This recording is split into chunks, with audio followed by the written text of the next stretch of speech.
जय हिंद साथियों, स्वागत है आप सभी का आपके अपने परिवार मैथ्स गुरु मनीष में।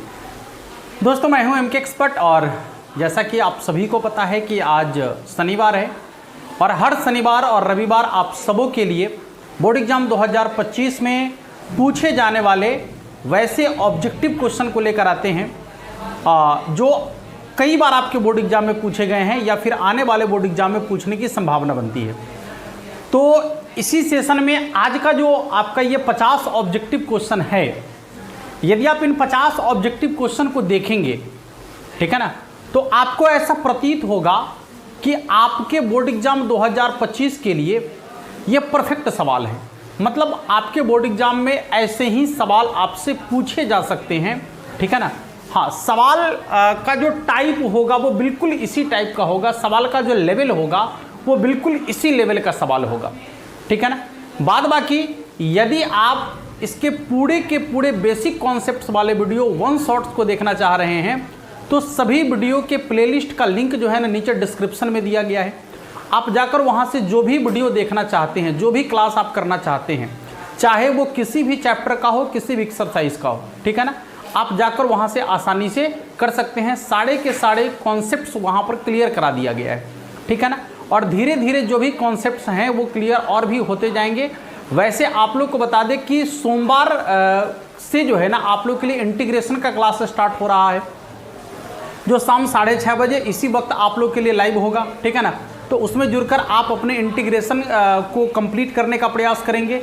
जिनको भी इंटीग्रेशन में कोई समस्या है या जिनका इंटीग्रेशन खत्म हो चुका है, उनको लग रहा है कि एक बेहतर रिवीजन की ज़रूरत है, एक बेहतर कॉन्सेप्ट्स की ज़रूरत है, ऑब्जेक्टिव ट्रिक्स की ज़रूरत है, क्वेश्चन पर अप्रोच कैसे करना है, ये सारी चीज़ें यदि आपको सीखना है, ठीक है ना, और यदि आप बोर्ड एग्जाम में 2025 में बेहतर स्कोर करना चाहते हैं तो हर शाम 6:30 बजे जो आप लोग के लिए क्लास चलता है आप उसमें अवश्य जुड़ें। आइए क्वेश्चन की शुरुआत करते हैं। सबसे पहला सवाल, सवाल से पहले, परिंदों को मंजिल मिलेगी यकीनन, ये फैले हुए उनके पंख बोलते हैं।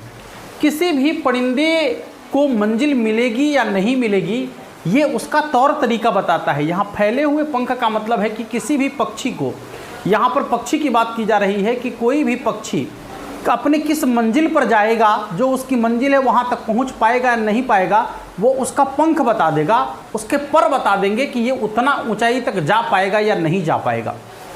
हाँ, जैसे कि कोई भी व्यक्ति अपनी सफलता की राह में यदि चल रहा है तो वो उस सफलता तक पहुंच पाएगा या नहीं पहुंच पाएगा, ये उसका मेहनत बता देगा कि ये वहां तक पहुंच पाएगा या नहीं पाएगा। इसलिए आप सबों को जो है ना दिल तोड़ कर सारी चीज़ों को भूल कर और दिल लगाकर, ठीक है ना, मेहनत करने की ज़रूरत है, जिससे कि आप आने वाले बोर्ड एग्जाम में बेहतर स्कोर कर पाएँ और आप अपने गार्जियन का, आप अपने गुरुजनों का, आप अपने समाज का नाम रोशन करें और उन्हें एक अच्छा और एक सही दिशा निर्देश देने का प्रयास करेंगे। आइए, परिंदों को मंजिल मिलेगी यकीनन, ये फैले हुए उनके पंख बोलते हैं, वो लोग रहते हैं खामोश अक्सर जमाने में जिनके हुनर बोलते हैं। मतलब बहुत सारे लोगों को जो है ना खामोशी से रहने की ज़रूरत है और हम आप लोगों से भी यही कहना चाहते हैं कि तैयारी इतनी खामोशी से करो कि सफलता शोर मचा दे, ठीक है ना। बहुत ढिंढोरा पीटने की ज़रूरत नहीं है, बहुत दिखावा करने की ज़रूरत नहीं है। मतलब ऐसे तैयारी में लगे रहिए कि किसी को कानों कान भनक ना मिले कि कोई बच्चा इतना देर पढ़ रहा है। अब आप घर पर पढ़ रहे हैं आधा घंटा और समाज में ढिंढोरा पीट रहे हैं कि हम 12-12 घंटा पढ़ते हैं, 8-8 घंटा पढ़ते हैं, ठीक है ना। ऐसा सब दिखावा की कोई ज़रूरत नहीं है, ये सब दिखावे की चीज़ें हैं और इन चीज़ों से आपको बचने की ज़रूरत है।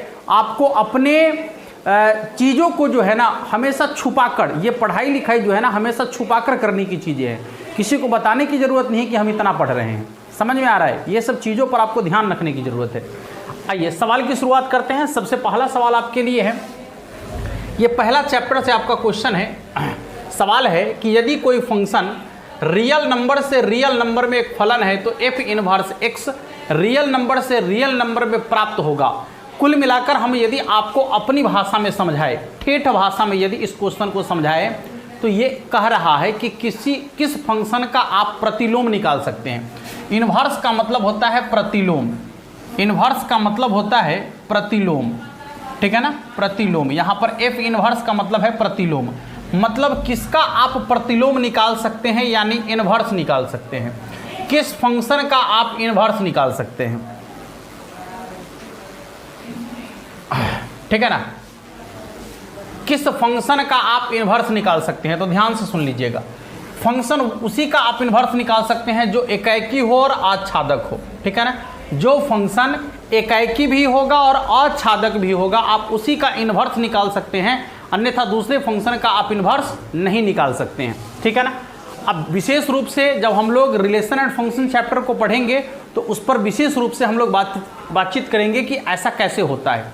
बस आपको अभी इतनी जानकारी निश्चित रूप से रखनी है कि कोई भी फंक्शन का इनवर्स तभी निकाला जा सकता है यदि वह फंक्शन एकाएकी हो और आच्छादक हो, ठीक है ना। आगे चलते हैं, अगले सवाल की तरफ चलेंगे। सवाल आपके सामने में है कि fx बराबर 2x प्लस 3 से परिभाषित है तो f इनवर्स x का मान क्या होगा। सवाल आपका है कि कोई फंक्शन fx बराबर जो है ना क्या है 2x प्लस 3, तो सवाल आपसे पूछा है कि इसका इनवर्स फंक्शन क्या होगा, माने f इनवर्स x का मान क्या होगा। अब सुनिए, जब भी आपको इनवर्स फंक्शन ज्ञात करने के लिए कहे, मतलब कोई फंक्शन आपको दे दे और कहे कि दिए गए फंक्शन का इनवर्स फंक्शन निकालिए, तो इनवर्स माने उल्टा, तो आप उल्टा काम कर दीजिएगा। उल्टा काम आपको क्या करना है पता है, ये x का मान यहाँ से निकाल दीजिएगा, ठीक है ना, x का मान निकाल दीजिएगा। तो इसके लिए क्या करना होगा, ये 3 प्लस में इधर माइनस में आ जाएगा, तो हो जाएगा आपका x माइनस 3, और 2 जो है सो गुना में है तो कहाँ चला जाएगा, भाग में। बस ये निकल गया आपके f इनवर्स x का मान, ठीक है ना, जो कि आपके ऑप्शन नंबर बी में आपको दिख रहा होगा। तो ये आपका जो क्वेश्चन है इसका जो सही आंसर होगा ऑप्शन नंबर बी के बराबर हो जाएगा, ठीक है ना। जब भी आपसे इनवर्स का मान पूछे या कोई फंक्शन दे दे और कहे कि उसका इनवर्स ज्ञात करना है, तो आप उस समय क्या करेंगे कि x का मान निकाल देंगे, ठीक है ना। ये प्लस में रहेगा, इधर माइनस में आ जाएगा, भूल जाइएगा कि f है, x है, यहाँ पर प्लस में है, इधर माइनस में आ जाएगा, 2 गुना में है, भाग में चला जाएगा, ऑप्शन नंबर बी। अगला सवाल देखेंगे, सवाल आपके सामने है कि sine inverse x plus cos inverse x। ये तो इतना आसान है और इतना बार आपके बोर्ड एग्जाम में पूछा गया सवाल है ना कि आपको इस क्वेश्चन के लिए तो हम कहेंगे कि एकदम आप मुहर लगा लीजिए कि आपके बोर्ड एग्जाम में ये सवाल, मतलब ये 3 है, अकेले नहीं है। Sine inverse x plus cos inverse x के बाद एक और है आपका, वह है आपका tan inverse x plus cot inverse x। एक और है आपका जो है आपका sec inverse x plus cosec inverse x। ये तीनों में से कोई एक फॉर्मूला तो आपसे पूछा ही जाता है, ठीक है ना। और सबका वैल्यू जो होता है ना वो कितना के बराबर होता है, π/2 के बराबर होता है। सबका मान होता है π/2 के बराबर, सबका मान होता है π/2 के बराबर, जो कि आपके ऑप्शन नंबर ए में आपको दिख रहा है। अगले प्रश्न की तरफ चलेंगे, सवाल आपके सामने है। देखिए यहाँ पर है कि tan inverse 1 plus tan inverse 2 plus tan inverse 3 का मान कितना होगा। आप एक काम ऐसे कर लीजिए ना कि tan इनवर्स 1 को ज्यों का त्यों रखिए, आप tan इनवर्स 1 को ज्यों का त्यों रखिए, या 1 को नहीं रखना है, तीनों में से किसी एक को ज्यों का त्यों रखिए। तीनों वाला फॉर्मूला यदि आपको नहीं याद है, ठीक है ना, तो तीनों में से किसी एक को ज्यों का त्यों रखिए। ये दोनों का क्रिया कीजिए, इसी को ज्यों का त्यों रखिए, क्या दिक्कत है। तो आपको पता है इसके बट्टा में कुछ नहीं है तो 1 है, यहाँ भी बट्टा में कुछ नहीं है तो कितना है, 1 है। थोड़ा सा इसको मिटा देते हैं, इसके बट्टा में कुछ नहीं है तो 1 है, यहाँ भी बट्टा में कुछ नहीं है तो 1 है। अब आप इसको कैसे बनाएंगे, तो ये होता है आपका tan इनवर्स। करना क्या है आपको, ये नीचे वाला को ऊपर वाला से गुना, फिर इधर नीचे वाला को इधर ऊपर वाला से गुना। देखिए 1 को 1 से गुना करेंगे 1, और 2 को 1 से गुना करेंगे 2, प्लस है तो जोड़ देंगे, तो 2 और 1 कितना हो जाएगा 3। बट्टा में क्या लिखना है भाई, ध्यान से देखिएगा, ये ऊपर वाला को ऊपर वाला से गुना, नीचे वाला को नीचे वाला से गुना। 2 को 1 से गुना करेंगे 2, और बट्टा में हो जाएगा आपका 1। ध्यान से देखिएगा, तो जब आप यहाँ पर घटाएंगे तो नीचे वाला में से ऊपर वाला को घटा दीजिएगा। क्यों, क्योंकि प्लस है तो उल्टा काम आपको करना है। नीचे वाला में से ऊपर वाला को घटाएंगे तो आएगा आपका -1, ठीक है ना। अब प्लस हो जाएगा आपका tan इनवर्स 3, ठीक है ना। देखिएगा ये हो जाएगा आपका tan इनवर्स -3 प्लस हो जाएगा आपका tan इनवर्स 3। अब आपको बता दें कि इसका जो है ना 2 आंसर होगा। एक तो इसका आंसर 0 के बराबर हो सकता है, और आपको पता है कि जब 0 नहीं है तो tan में एगो होता है आपका 180 डिग्री, ठीक है ना। tan 0 डिग्री का मान भी 0 होता है और 180 डिग्री का मान भी कितना होता है, 0 के बराबर होता है। तो इसका दो आंसर हो सकता है, ये तो आपका 0 के बराबर हो सकता है या फिर पाई के बराबर हो सकता है। अब इसमें ऑप्शन 0 है ही नहीं, तो इसका आंसर कितना हो जाएगा, पाई के बराबर। 0 कैसे होगा, तो tan इनवर्स के रूप में है, अंदर में माइनस है, माइनस को बाहर कर देंगे तो हो जाएगा माइनस tan इनवर्स 3 और ये हो जाएगा प्लस tan इनवर्स 3, ठीक है ना। अब देखिए ये प्लस वाला माइनस वाला घट गया कट गया तो 0 हो जाएगा, लेकिन 0 नहीं है, तो 0 नहीं है तो पाई के बराबर इसका आंसर होगा, ठीक है ना। अच्छा, पाई के बराबर कैसे होगा ये भी आप एक बार देख ही लीजिए, ठीक है ना। तो यदि आप tan inverse x plus tan inverse y का फॉर्मूला लगाते हैं, ये हो जाएगा आपका tan inverse x plus y, यानी -3 + 3, -3 में से 3 घटेगा तो 0, और tan इनवर्स 0 मतलब tan में 0 कितना का मान, तो 0 का भी होता है और 180 डिग्री का भी होता है, ठीक है ना। तो यहाँ पर 0 ऑप्शन में ही नहीं है तो 180 के बराबर हो जाएगा, ठीक है। अगले क्वेश्चन की तरफ चलेंगे। सवाल आपका है कि साइन इनवर्स x का प्रांत क्या होगा, प्रांत, ठीक है ना। दो बातें आपको पढ़ना है, प्रांत और परिसर, ठीक है ना। इसमें आपसे प्रांत पूछा जा रहा है। प्रांत का मतलब होता है कि आप किसी भी फंक्शन में जहां से लेकर जहां तक मान रखेंगे वो प्रांत कहलाएगा, लेकिन शर्त है कि आप जो मान रख रहे हैं वो रखने से कुछ ना कुछ मान निकल कर आना चाहिए, ठीक है ना। हाँ, यदि आप मान रख रहे हैं तो उससे कुछ ना कुछ वैल्यू निकल कर आना चाहिए। यदि वैल्यू निकल कर आ रहा है तो प्रांत के अंतर्गत शामिल हो सकता है, और यदि मान रखे लेकिन उससे कोई वैल्यू नहीं निकला, ठीक है ना, तो वह प्रांत के अंदर शामिल नहीं होगा। अब आइए ध्यान से समझते हैं। यदि ये साइन इनवर्स 0 है, साइन इनवर्स x है, उसमें भी रूट के अंदर है, तो आप एक बात निश्चित रूप से जान लीजिए कि इसका मान तब ना निकलेगा जब रूट के अंदर में माइनस आ जाएगा, तो काल्पनिक संख्या हो जाता है, इसलिए माइनस वाला को बचा देना है। तो माइनस वाला को बचाने के लिए आपको क्या करना है कि साइन 0 डिग्री का मान 0 होता है, तो आप 0 रखेंगे तो 0 निकल जाएगा, आप 30 डिग्री रखिएगा तो निकल जाएगा, 45 डिग्री रखिएगा तो निकल जाएगा ना, ऐसा ही ना होगा भाई। यहाँ पर 0 रखिएगा तो 0 के बराबर, यहाँ पर मान लीजिए कि आप 1 रखिएगा तो साइन में 1 जो है कितना का मान होता है, 90 डिग्री का, तो वो भी बाहर निकल जाएगा। तो अब आप देख सकते हैं कि यहाँ पर जो मान आप रखेंगे वो रखेंगे 0 से लेकर 1 तक, ठीक है ना, 0 से लेकर 1 तक। जब आप 0 से 1 तक मान रखेंगे तो इसका मान निकल के आएगा, यानी इसका वर्गमूल आसानी से निकल जाएगा। लेकिन जैसे ही आप माइनस वाला मान रखिएगा रूट के अंदर में, तो माइनस में मान नहीं निकल पाएगा, तो ये इसके प्रांत के अंतर्गत नहीं आएगा। ये भी माइनस वाला है तो इसको भी छोड़ देना है, ये मझली ब्रैकेट वाला है तो इसको रखना नहीं है। ये इसका आंसर हो जाएगा ऑप्शन नंबर ए के बराबर, ठीक है ना। इसका आंसर हो जाएगा आपका ऑप्शन नंबर ए के बराबर। अगले क्वेश्चन की तरफ चलेंगे। कह रहा है कि साइन इनवर्स 1/√2 का मुख्य मान क्या है, मतलब साइन में 1/√2 कितना का मान होता है। तो साइन में 1/√2 जो होता है वो 45 डिग्री का मान होता है, जो कि आपके ऑप्शन नंबर ए में आपको दिख रहा है, ठीक है। ऐसे प्रश्नों को बनाने के लिए आपको पेन वगैरह उठाने की जरूरत नहीं होगी। ये सारे के सारे प्रश्न ऐसे हैं जिसका आपको कॉन्सेप्ट और तरीका ऐसा बता दिया गया है कि आप देखते ही सवाल को आसानी से जो है ना सॉल्व कर लेंगे, ऑप्शन देखकर उसका आंसर बना देंगे। सवाल है कि a बराबर है इतना, b बराबर है इतना, तो 2a + 2b का मान कितना होगा। अब आप थोड़ा ध्यान से देखिएगा, जब 2a + 2b की बात कर रहा है तो 2 को पहले ही बाहर कर लीजिए, तो बचेगा अंदर में a + b। अब आप दोनों को जोड़िए, तो जब आप दोनों को जोड़ेंगे तो कितना होगा, 11 9 20, 10 10 कितना हो जाएगा 20, फिर 11 9 कितना हो जाएगा 20, 12 8 कितना हो जाएगा 20, 13 7 कितना हो जाएगा 20, सॉरी यहाँ भी 20 ही होगा, ठीक है ना। इसके बाद 14 और 6 कितना हो जाएगा 20, और सब में आप गुना कर दीजिए 2 से, तो कितना आ जाएगा 40 40 40 40 40 और 40, ठीक है ना। अब आप चेक करेंगे तो इसका तो ऑप्शन ही नहीं है, अरे ऑप्शन ही पार हो गया इसका। खैर चलिए कोई बात नहीं है, इसका आंसर हो जाएगा आपका 40 40 और 40 के बराबर, इसमें ऑप्शन नहीं दिख रहा था। अब आइए अगला सवाल आपका है कि 3 × 3 कोटि के ऐसे अवयव की कुल कितनी संख्या होगी जिसकी प्रत्येक प्रविष्टियां 0 या 1 है। अब सुनिए, ये आपके एनसीईआरटी का ओरिजिनल क्वेश्चन है, ठीक है ना। मैट्रिक्स चैप्टर के एनसीईआरटी का जो है ना ये ओरिजिनल क्वेश्चन है, ऑब्जेक्टिव में ये सवाल वहां पर आपको दिख जाएगा। लेकिन आपको सबसे पहले तो ऐसे क्वेश्चन को बनाने के लिए उसका कॉन्सेप्ट पता होना चाहिए।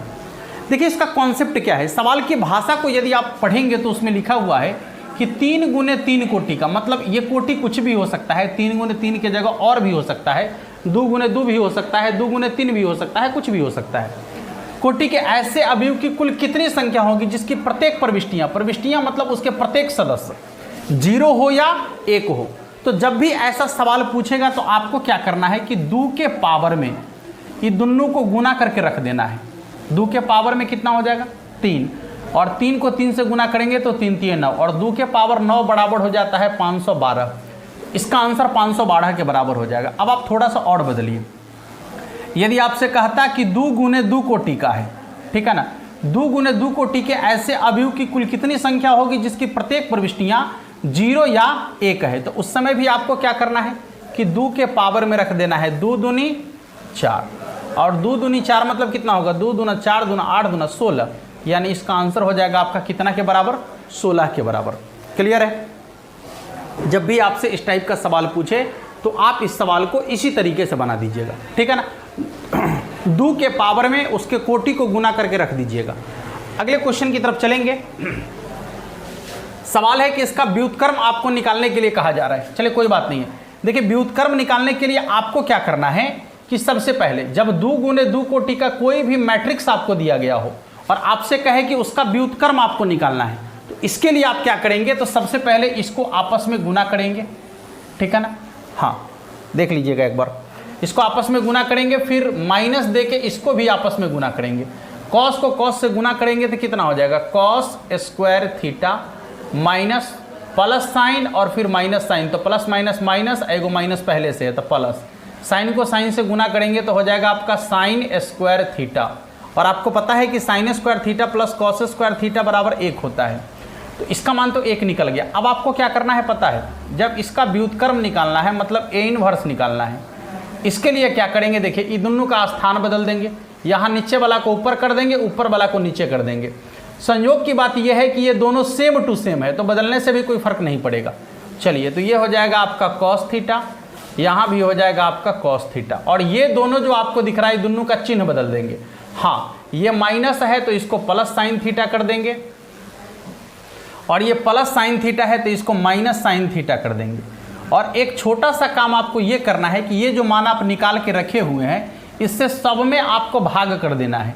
1 से भाग करने से कोई फर्क नहीं पड़ेगा, इसलिए इसका आंसर यही हो जाएगा cos theta sine theta minus sine theta cos theta. Check करेंगे कहाँ पर है cos theta sine theta minus sine theta cos theta, option number C में आपको दिख रहा है। तो जब भी आपसे इन्वर्स का सवाल पूछे और खासकर 2 गुने 2 कोटि का कोई मैट्रिक्स दे दे, तो आपको इसके लिए यही मेथड अपनाना है। पहले तो ये मान निकालना है, फिर इसका स्थान बदलना है, ये दोनों का चिन्ह बदलना है, और ये जितना मान निकाल के रखे हैं सब में भाग कर देना है। एक था भाग करने से कोई फायदा नहीं होता इसलिए हम छोड़ दिए हैं, यदि कुछ दूसरा यहाँ पर आता तो हमको सब में भाग करना ही पड़ता और आपको भी करना पड़ेगा, इन्वर्स निकल जाएगा आसानी से। अगला क्वेश्चन देखेंगे। देखिए ये सवाल आपका जो है ना डिटर्मिनांट का है। अच्छा सवाल बहुत कठिन नहीं है, आराम से जब भी डिटर्मिनांट लगा देना ऐसा तो मैट्रिक्स को भूल जाइएगा। डिटर्मिनांट मतलब पहले मान निकालिए, याद रखिए कि डिटर्मिनांट मतलब पहले मान निकालिए, उसके बाद कोई काम कीजिए। तो पहले इसका आप मान निकालिए, कितना हो जाएगा, क्रॉस करेंगे इसको इससे, माइनस देकर फिर इसको इससे गुना करेंगे, ये हो जाएगा 6 माइनस 6x प्लस माइनस 18 दूनी 36 बराबर, इधर कितना हो जाएगा 6 को 6 से गुना करेंगे 36 माइनस 18 दूनी 36। देखिएगा ये हो गया आपका 6 माइनस 6x माइनस 36 बराबर हो जाएगा आपका 0, माइनस 36 में से 6 घट जाएगा तो हो जाएगा माइनस 6x और माइनस 30 बराबर 0, ये माइनस में उधर प्लस में चला जाएगा, तब माइनस 6x बराबर हो जाएगा आपका 30, ये कट जाएगा इससे कै बार 5 बार, इसलिए x बराबर हो जाएगा आपका -5। तो x का मान जो है कितना के बराबर हो जाएगा, -5 के बराबर हो जाएगा, जो कि आपके ऑप्शन नंबर सी में आपको दिख रहा है, ठीक है ना। अगले प्रश्न की तरफ चलेंगे।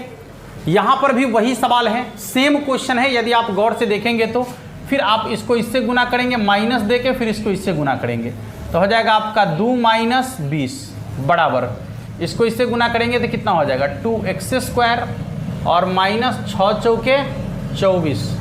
ठीक है, देख लीजिएगा, इसको यदि आप घटाते हैं तो घटाने से कितना हो जाएगा -18 बराबर, ये हो जाएगा 2x² और ये माइनस वाला इधर प्लस में आ जाएगा 24। ठीक है ना, अब घटा के बोलिए कितना होगा, 24 में से 18 घटेगा 6 बराबर हो जाएगा 2x²। ये 2 से कट जाएगा 6 कै बार 3 बार, स्क्वायर हटेगा इधर रूट आ जाएगा, यानी x बराबर हो जाएगा आपका ±√3 के बराबर। चेक करेंगे, x का मान आएगा आपका ±√3 के बराबर, जो कि आपके ऑप्शन नंबर सी में आपको दिख रहा है। ठीक है ना, इसका जो आंसर हो जाएगा आपका ऑप्शन नंबर सी के बराबर होगा। अगले प्रश्न को देखेंगे। सवाल आपका है कि ये एक डिटर्मिनेंट है और इसका वैल्यू निकालने के लिए आपसे कहा जा रहा है कि दिए गए डिटर्मिनेंट का मान कितना के बराबर होगा। देखिए, डिटर्मिनेंट के कुछ कॉन्सेप्ट्स हैं, जब हम लोग डिटर्मिनेंट को पढ़ेंगे तो पूरे डिटेल्स में इसकी बातचीत करेंगे, लेकिन अभी हम आपको बता दें कि आप यदि चाहे तो किसी भी डिटर्मिनेंट को के अवयव को, उसके रॉ और कॉलम को आपस में जोड़ सकते हैं। ठीक है ना, और यदि किसी डिटर्मिनेंट के किसी एक पंक्ति या किसी एक स्तंभ के सभी अवयव शून्य हो जाए तो उस पूरे डिटर्मिनेंट का मान 0 हो जाता है।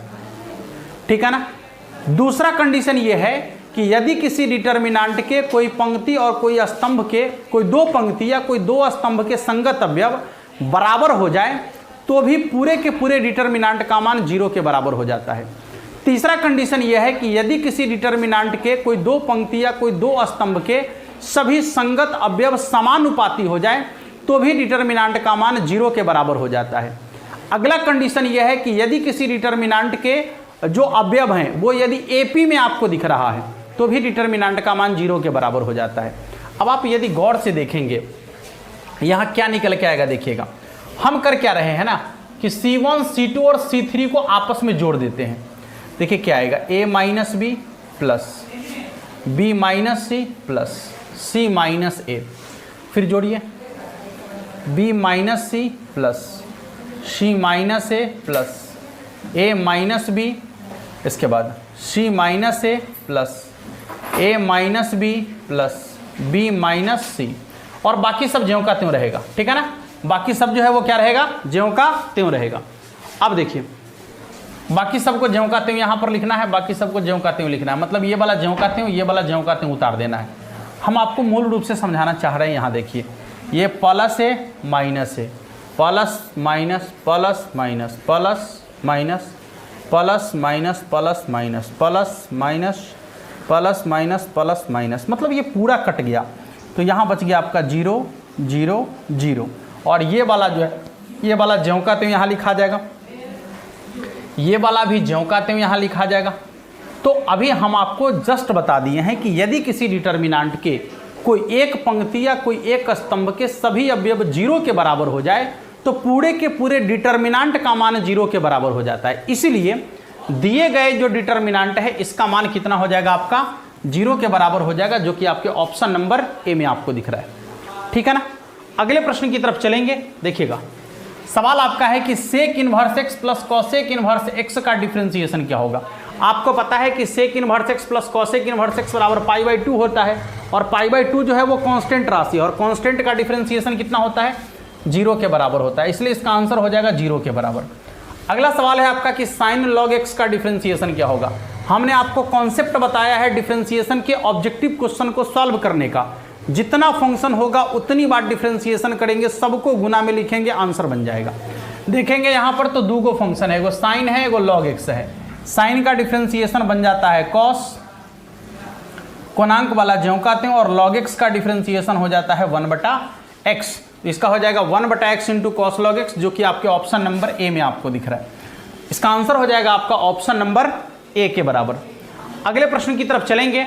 सवाल है कि dx बटा में 1 + x² का डिफरेंस इंटीग्रेशन क्या होगा, जबकि आपको पता है कि ये सीधे सीधे फॉर्मूला है।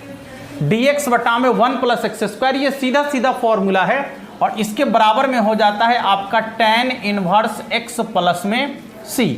ठीक है ना, कितना हो जाता है, tan इनवर्स x प्लस में सी, जो कि आपके ऑप्शन नंबर बी में आपको दिख रहा है। क्लियर है सभी का? अगले सवाल की तरफ चलेंगे। सवाल है कि dx बटा में 1 माइनस साइन एक्स। अब यहां पर थोड़ा सा क्रिया कर देते हैं हम आपको। 1 बटा में क्या है? 1 माइनस साइन एक्स। हम क्या करते हैं, इसका डायरेक्ट इंटीग्रेशन नहीं होगा, इसलिए क्या करेंगे कि चिन्ह बदल के ऊपर नीचे गुना कर लेंगे। ये हो जाएगा 1 प्लस साइन एक्स, और नीचे क्या हो जाएगा? तो 1 प्लस साइन एक्स, ठीक है ना? हाँ, इंटू हो जाएगा आपका dx। देखिएगा, ये हो जाएगा आपका 1 प्लस साइन एक्स ज्यों का त्यों, और नीचे क्या बन जाएगा? तो a minus B, A plus B, तो A square minus B square sine square X into D X. अब ये हो जाएगा आपका 1 प्लस साइन एक्स, और बटा में हो जाएगा आपका 1 माइनस साइन स्क्वायर एक्स बराबर क्या हो जाएगा? तो कॉस स्क्वायर एक्स इंटू हो जाएगा आपका डी एक्स। अब आप ध्यान से देखेंगे, इसको यदि अलग अलग करेंगे तो हो जाएगा 1 बटा में कॉस स्क्वायर एक्स, और प्लस ये हो जाएगा साइन एक्स बटा में cos square x, cos square X into क्या हो जाएगा? D x. देखिए, यदि 1 बटा कॉस स्क्वायर एक्स बराबर देखेंगे तो सेक स्क्वायर एक्स हो जाएगा, और प्लस यहाँ देखिए एगो साइन एगो कॉस, ऊपर वाला एगो साइन नीचे वाला एगो कॉस, तो साइन बटे कॉस क्या हो जाता है? tan। ये हो जाएगा आपका tan x इंटू एगो कॉस नीचे में बचल है, क्योंकि एगो साइन और एगो कॉस का tan बन गया था, एगो कॉस बचल है, 1 बटे कॉस बराबर हो जाता है आपका सेक एक्स, ठीक है ना? और इधर हो जाएगा आपका dx। अब आप ध्यान से देखिएगा तो सबका इंटीग्रेशन आपको पता है। सेक स्क्वायर एक्स का इंटीग्रेशन होता है tan x, अब plus sec x into tan x का इंटीग्रेशन होता है सेक एक्स, और प्लस कितना हो जाएगा? c। तो ये जो आपका सवाल है, इसका आंसर हो जाएगा आपका tan x plus sec x plus c, जो कि आपके ऑप्शन नंबर बी में आपको दिख रहा है। इसका सही आंसर हो जाएगा आपका ऑप्शन नंबर बी के बराबर। और ये सवाल आपको बोर्ड एग्जाम में रोक सकता है यदि आपको यहाँ पर थोड़ा सा क्रिया करने में यदि आप चूक गए, यदि आप इसके अप्रोच में थोड़ा सा भी यदि ढीली किए या थोड़ा सा भी यदि आप मिस्टेक कर रहे हैं, तो फिर आपको ये प्रश्न रोक देगा आपके बोर्ड एग्जाम में। इसलिए इसको पहचान लीजिए ठीक तरीके से, 1 माइनस साइन एक्स रहेगा या 1 प्लस कॉस एक्स रहेगा, ठीक है ना? ध्यान रखना है। अगला सवाल आपका है रूट एक्स प्लस 1 बटा रूट एक्स का इंटीग्रेशन। सबसे पहले देखिए, रूट का मतलब होता है पावर में 1 बटा 2, ठीक है ना? और नीचे पावर में 1 बटा 2 है, तो ये ऊपर जाके क्या हो जाएगा? माइनस 1 बटा 2 हो जाएगा। हाँ, यही तो होगा ना। अब यदि हम आपसे कहें कि इसका इंटीग्रेशन क्या होगा, यदि हम आपसे कहें कि इसका इंटीग्रेशन क्या होगा, तो पावर में 1 बटा 2 है, यानी कितना हो जाएगा? x के पावर 3 बटा 2, यानी पावर में 1 जोड़ करा, इसी को पलटी मार देंगे तो 2 बटा 3, फिर हो जाएगा आपका प्लस x के पावर, यदि इसमें जोड़ेंगे तो कितना हो जाएगा? प्लस 1 यदि करेंगे तो कितना होगा? 2 1 2 में से 1 घट जाएगा, तो कितना हो जाएगा? 1 बटा 2। इसी को पलट कर आगे लिख देंगे तो हो जाएगा 2। अब प्लस में कितना? c।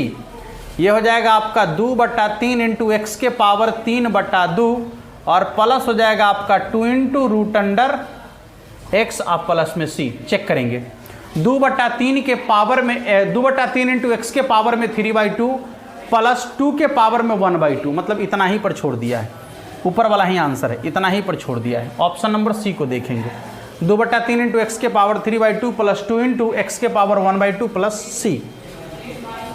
अगले सवाल की तरफ चलेंगे, लॉग ई के पावर एक्स। अब देखिए, लॉग ई के पावर एक्स को आप सीधे लॉग एक्स लिख सकते हैं, और आपको पता है कि सीधे लॉग एक्स का इंटीग्रेशन नहीं होता। इसके लिए आपको क्या करना पड़ेगा? तो इसको खंडस समाकलन के रूप में इंटीग्रेशन करना पड़ेगा। और खंडस समाकलन के नियमानुसार यदि आप इसको आइलेट पर सजाते हैं, ठीक है ना, आइलेट पर सजाते हैं, तो ये हो जाता है एल, माने लॉगरिथम के बाद अलजेब्रा, ठीक है। तो यहाँ पर इसको मान लीजिए पहला फंक्शन और इसको मान लीजिए दूसरा फंक्शन, यहाँ कुछ नहीं है तो एक तो ये है ना।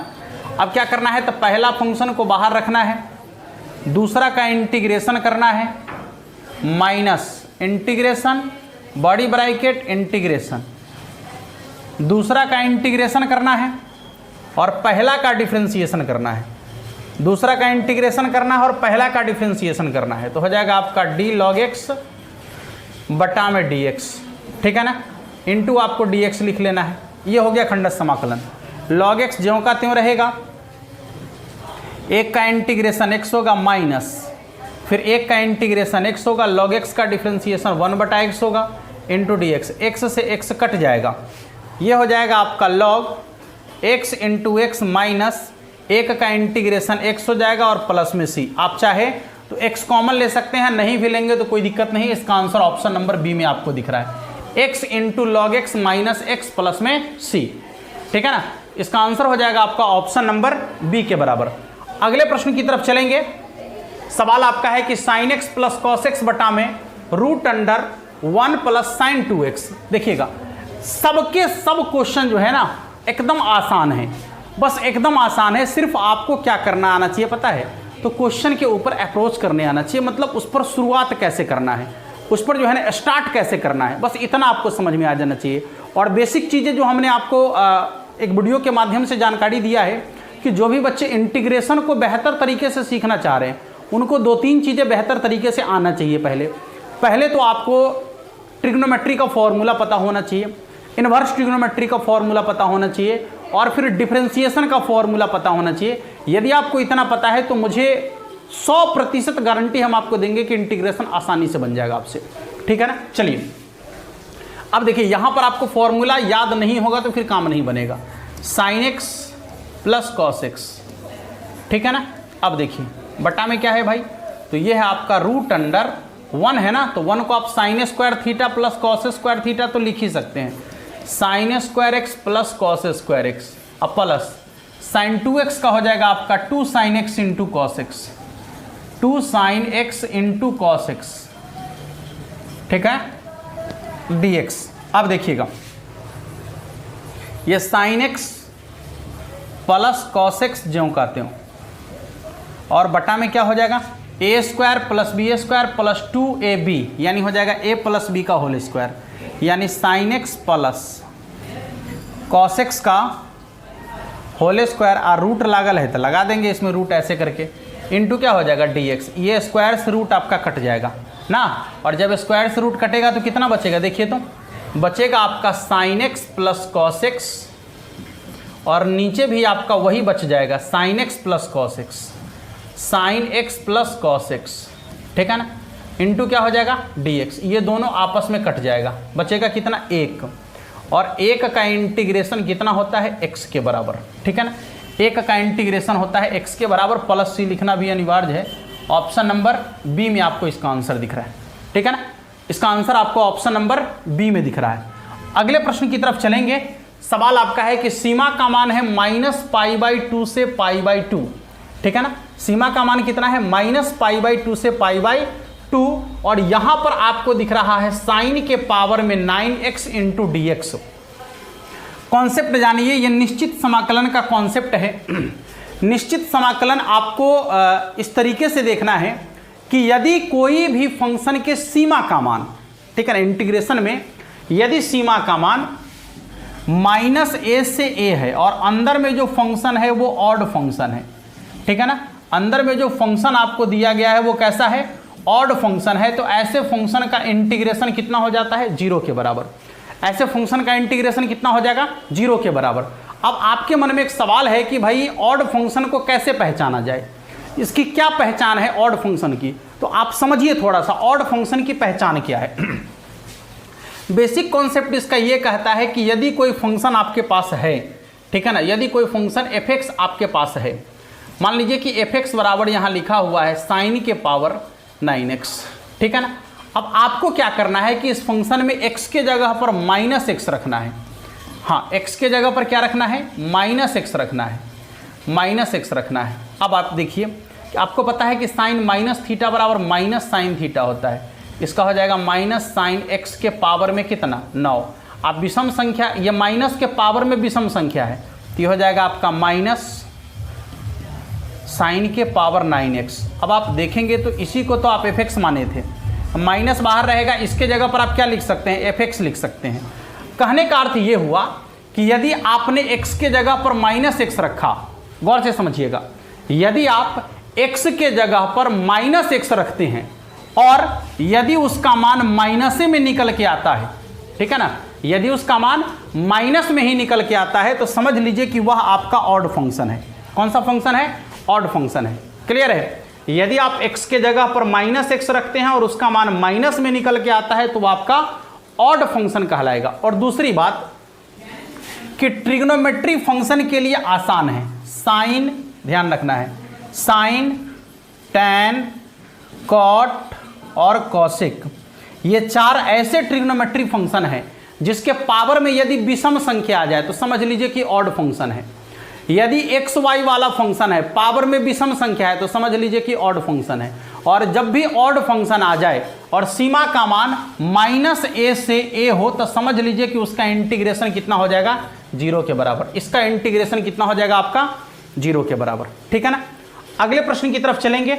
सवाल आपका है, सीमा का मान रखा है 0 से π/4 tan square theta D theta. अब आपको पता है कि tan स्क्वायर थीटा का डायरेक्ट कोई इंटीग्रेशन नहीं होता है, तो होता क्या है भाई, इसको आप चेंज कर सकते हैं। कैसे? तो सेक स्क्वायर थीटा -1, ठीक है ना? हाँ, इंटू हो जाएगा आपका डी थीटा। सीमा का मान है 0 से π/4। अब आपको क्या करना है, तो सेक स्क्वायर थीटा का तो कितना होता है, tan थीटा, -1 का हो जाएगा थीटा। अब यहाँ पर आपको मान रख देना है 0 से π/4। आप 0 ना रखेंगे तो ठीक रहेगा, क्योंकि tan 0 डिग्री का मान 0 होता है, और थीटा के जगह पर 0 रखेंगे तो 0 हो जाएगा, इसलिए 0 ना रखकर सिर्फ और सिर्फ π/4 रख लीजिए। ये हो जाएगा आपका tan π/4 माइनस थीटा के जगह पर π/4। और आपको पता है tan 45 का मान 1 होता है, और माइनस π/4 को ज्यों का त्यों लिखेंगे। इसका आंसर हो जाएगा 1 - π/4 के बराबर, जो कि आपके ऑप्शन नंबर ए में आपको दिख रहा है। ठीक है ना? इसका आंसर हो जाएगा आपका 1 - π/4 के बराबर। अगले प्रश्न की तरफ चलेंगे। देखिए, अगला सवाल आपका है कि y बराबर x3, x अक्ष एवं कोटियों x बराबर -2 और x बराबर 1 से घिरे क्षेत्र का क्षेत्रफल। जब भी क्षेत्रफल की बात करेगा तो आपको दिए गए फंक्शन का इंटीग्रेशन करना है कहां से कहां तक, तो जिस सीमा का मान वो दिया गया है, क्या कह रहा है, -2 से लेकर 1 तक। तो यहां हो जाएगा आपका सीमा का मान -2 से 1 dx। इंटीग्रेशन कर दीजिए, x के पावर 3 का इंटीग्रेशन हो जाएगा x के पावर 4/4। यहाँ जो सीमा का मान है कितना है, तो -2 से 1। अब 1/4 को बाहर रखेंगे, ठीक है ना? बारी बारी से मान रखते हैं, पहले 1 रखते हैं, तो 1 के पावर 4 माइनस, फिर -2 रखेंगे तो -2 के पावर कितना हो जाएगा, x के जगह -2 रखेंगे तो -2 के पावर 4। 1/4 ज्यों का त्यों होगा, 1 के पावर 4 तो इसका मान 1 होगा, और -2 के पावर यदि हम 4 करते हैं तो माइनस के पावर में, देखिए माइनस के पावर में यहाँ पर आपको दिख रहा है सम संख्या, तो ये तो माइनस प्लस बन जाएगा। अब 2 के पावर 4 कितना होता है, 2 दूना 4 दूना 8 दूना 16, तो ये हो जाएगा आपका 16 के बराबर। 16 में से 1 घटेगा तो हो जाएगा -15, तो ये हो जाएगा आपका -15/4 के बराबर। ठीक है? ऑप्शन चेक करेंगे, ऑप्शन नंबर बी में इसका आंसर आपको दिख रहा है। ठीक है ना? अगले सवाल की तरफ चलेंगे। सवाल ये बिल्कुल वही है, सेम, ये सेम क्वेश्चन इसमें आ गया है। हाँ, दूसरा सवाल आपका है कि x बराबर 0 और x बराबर π के बीच y बराबर sin x का क्षेत्रफल देख लीजिएगा। तो फिर यहाँ पर लिखेंगे इंटीग्रेशन ऑफ sin x, कहाँ से कहाँ तक, तो 0 से लेकर π तक। ठीक है ना? 0 से लेकर π तक, इंटू क्या हो जाएगा, dx। समझिए, साइन का क्या हो जाता है, साइन का इंटीग्रेशन होता है माइनस कॉस, तो हो जाएगा -cos x, कहाँ से कहाँ तक, तो 0 से लेकर π तक, माइनस है, ये हो जाएगा आपका cos π -cos 0। ठीक है ना? और आपको पता है कि cos 180 डिग्री का मान कितना होता है, -1, पता है ना? cos 180 डिग्री का मान होता है -1 के बराबर, और cos 0 डिग्री का मान होता है 1 के बराबर। -1 और -1 को यदि जोड़ेंगे तो -2, अब -2 में माइनस से गुना कर देंगे तो हो जाएगा आपका +2 के बराबर। ठीक है ना? ये सब क्वेश्चन आपको जो है ना ये सब क्वेश्चन रोक सकता है आपके बोर्ड एग्जाम में, इसलिए इन प्रश्नों को ध्यान से देखिएगा। 0 मार्कर मत चल रहिएगा इसका, ठीक है ना? 0 मार्कर मत चलेगा, वैसे ऑप्शन में 0 है नहीं, लेकिन हो सकता है कि आप इसका 0 मार्कर आ जाए, ठीक है ना? लेकिन आपको 0 नहीं बनाना है, थोड़ा सा ध्यान से इस प्रश्न को देखना है। चलिए, एक लास्ट प्रश्न और हम लोग देख लेते हैं, ठीक है ना? हाँ, 25-25 क्वेश्चन का ही कर लेते हैं, चूंकि ये आपको अभी पता चल रहा होगा ये रिकॉर्डेड क्लास है, ठीक है ना? हाँ, तो इसलिए जो है ना ज़्यादा से ज़्यादा 35 से 40 मिनट का क्लास रिकॉर्डेड हो सकता है, ठीक है ना। और लंबे क्लास को रिकॉर्ड नहीं कर सकते हम, उसके लिए थोड़ा सा ज़्यादा परेशानी हो जाएगा फिर, इसलिए जो है ना इसको 2 पार्ट में कर देते हैं। देखिएगा, सवाल आपके सामने में है कि समीकरण है आपका dy बटा डी एक्स प्लस वाई बटा एक्स बराबर एक्स स्क्वायर का एक्स स्क्वायर जो है ना इसका समाकलन गुणांक, समीकरण गुणांक नहीं, समाकलन गुणांक, समाकलन गुणांक, इसका समाकलन गुणांक आपसे पूछा जा रहा है। समाकलन गुणांक मतलब IF का मान आपसे पूछा जा रहा है। इंटीग्रल फैक्टर कैसे निकालेंगे, तो एकदम आसान काम है। करना क्या है भाई, देखिएगा, ये dy बटा डी एक्स अकेला है तो यहाँ y दिखेगा और यहाँ पर x के रूप में फंक्शन होगा और इसके साथ भी x के रूप में फंक्शन होगा, चाहे कांस्टेंट होगा। तो अब आपको क्या करना है कि सबको छोड़ देना है। y के साथ जो आपको फंक्शन दिख रहा है ना, e के पावर में उसका इंटीग्रेशन, ठीक है ना। 1/x दिख रहा है तो e के पावर में 1/x तो हो जाएगा, e के पावर में 1/x का इंटीग्रेशन log x होता है, ठीक है ना। यहाँ पर कुछ नहीं है तो 1 है, ये इसके पावर में चला जाएगा, बाकी सब खत्म। तो ये हो जाएगा आपका x के बराबर, जो कि आपके ऑप्शन नंबर ए में आपको दिख रहा है, ठीक है ना। इसका सही आंसर हो जाएगा आपका ऑप्शन नंबर ए के बराबर। उम्मीद है कि आप सबको जो है ना ये सेशन पसंद आया होगा, मजा आया होगा। कम समय में ज़्यादा से ज़्यादा प्रश्नों का सॉल्यूशन यदि आप देखते हैं तो फिर आपको रिकॉर्डेड क्लास देखने की ज़रूरत है। लाइव क्लास में इतना ही क्वेश्चन के लिए जो है ना 1 घंटा का टाइम खर्च हो ही जाता, ठीक है ना। चलिए, कोई दिक्कत नहीं है, मिलते हैं फिर आप लोगों से नेक्स्ट क्लास में, और तब तक के लिए आप सभी को जय हिंद, धन्यवाद।